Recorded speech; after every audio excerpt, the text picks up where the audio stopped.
What's up? It's the Updated Weeb.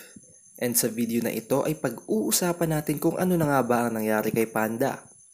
Kung patay na ba siya o buhay pa.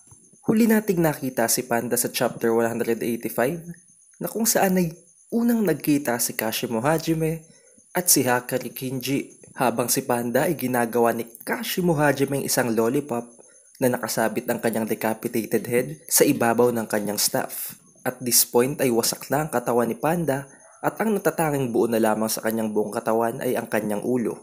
So long story short, buhay pa si Panda. Buhay pa siya dahil ang kanyang core ay nasa kanyang ulo.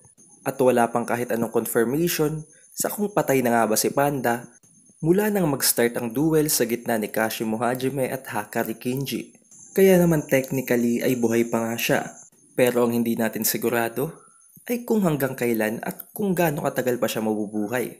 Nang dahil sa laban ni Panda at ni Kashimo Hajime, ay nasira ang kanyang dalawa pang cores, ang kanyang Big Brother Gorilla Core at ang kanyang Big Sister Triceratops na nakakapanghinayang dahil nga hindi man lamang nito na i-show off ang kanyang skills at curse technique.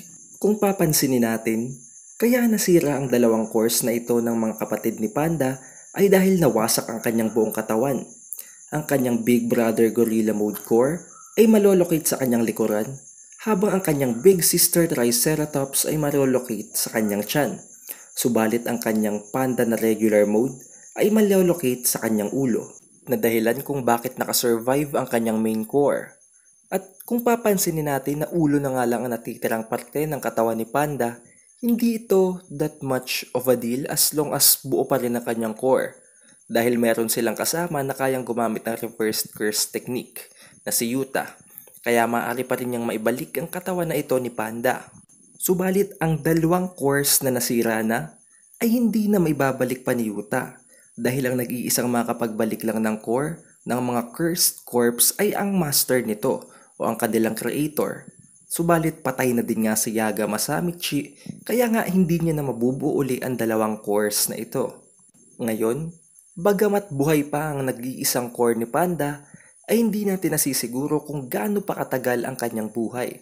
Dahil nasabi nga ni Yaga Masamichi sa kanyang sikreto sa kung paano nabuo ang cursed corpse na si Panda, ay kailangan daw ng dalawa pang cores na magsusuporta sa isang main core, na bubuo ng 3 core para sa isang perpektong cursed corpse.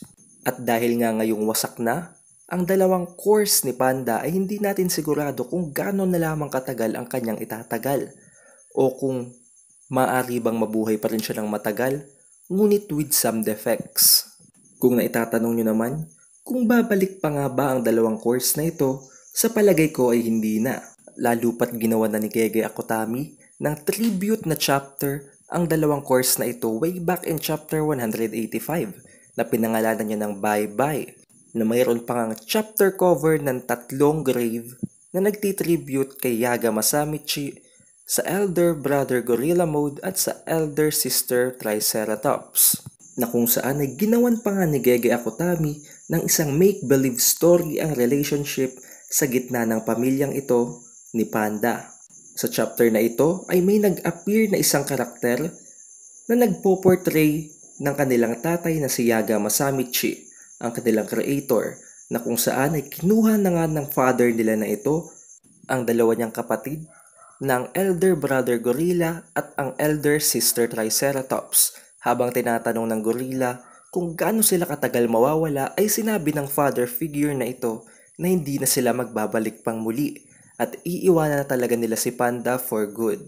So kung magbe-base tayo sa conversation na ito ng Elder Brother Gorilla at ng father figure na ito na si Yaga, ay masasabi nating mabubuhay pa nga si Panda ng matagal.